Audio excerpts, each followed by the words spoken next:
नमस्ते दोस्तों। आशा करता हूँ आप सब लोग बहुत अच्छे होंगे। बेज इन गुजराती चैनल पर आपका बहुत बहुत स्वागत है। तो हमने पिछले वीडियो में देखा था कि यूके में एक नया वायरस आया है, उसको ब्रिटिश वायरस कहा जाता है। और उसके कारण हमारे देश के प्रधानमंत्री ने 23 दिसंबर से 31 दिसंबर तक सभी फ्लाइटें बैन कर दी थी। लेकिन 25 दिसंबर के बाद ब्रिटेन से आने वाली सभी फ्लाइट में इंडियन मौजूद थे।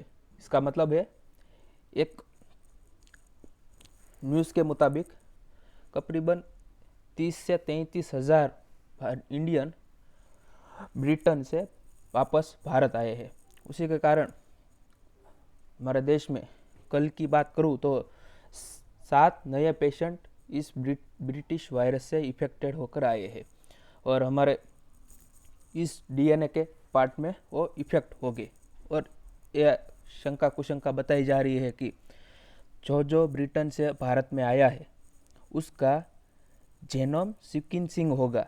इसका मतलब है, जीनोम सिक्वेंसिंग એટલે किस कोई एक प्रकार का वायरस है और उस वायरस का सब बायोडाटा दिखाता है।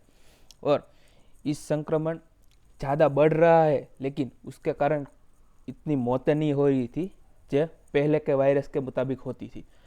ये वायरस फैलता बहुत ज़्यादा है, 70% वायरस फैलता है, लेकिन उसका इफ़ेक्ट होता है, लेकिन उससे मौत इतनी सारी नहीं होती। अगले वायरस में क्या होता था कि इफेक्ट होता था 14 दिनों में या 21 दिनों में वो आदमी खलास हो जाता था। जो इसकी इम्यूनिटी सिस्टम अगर अच्छी हो तो वह जिंदा रह पाता था। अगर इस वायरस में क्या है, इफेक्ट तो हो गई लेकिन इससे मृत्यु ज़्यादा नहीं होती है।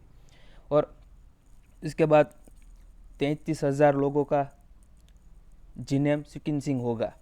उसके बाद वो जो ब्रिटेन में नया स्ट्रेन जो हो रहा है उसमें कोविशील्ड और स्पुतनिक 5 ही असरकारक हो रहे हैं। उसका मतलब है वो दो ही रसी है वो उस पर इफ़ेक्ट हो रही है, वो उस वायरस को फैलने से रोकती है। और उनमें 7 लोगों में से 3 बेंगलुरु के थे और 2 हैदराबाद के थे और एक पुणे से थे। और वही फ्लाइट 21 मई में दिल्ली आने वाली थी और उन सभी को आइसोलेशन में रख दिया है। और 7 तो कल तक थे, लेकिन आज की रिपोर्ट के मुताबिक 114 लोग संक्रमित हो गए हैं और उसी के कारण अब कड़क लॉकडाउन होने की कुशंका जगाई जा रही है।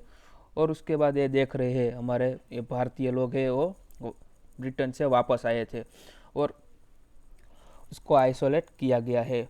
और जीनोम सीक्वेंसिंग के कारण उसको टेस्ट किया जाएगा, उसके बाद ही उस पर रसी या कोई वैक्सीन का प्रयोग किया जाएगा। और इसको ब्रिटेन वायरस का नाम दिया गया है और नया स्ट्रेन है। तो आपको ये वीडियो अगर अच्छा लगा हो तो ज़्यादा से ज़्यादा लोगों तक शेयर कीजिए और हमारे चैनल को सब्सक्राइब कीजिए। जय हिंद, वंदे मातरम।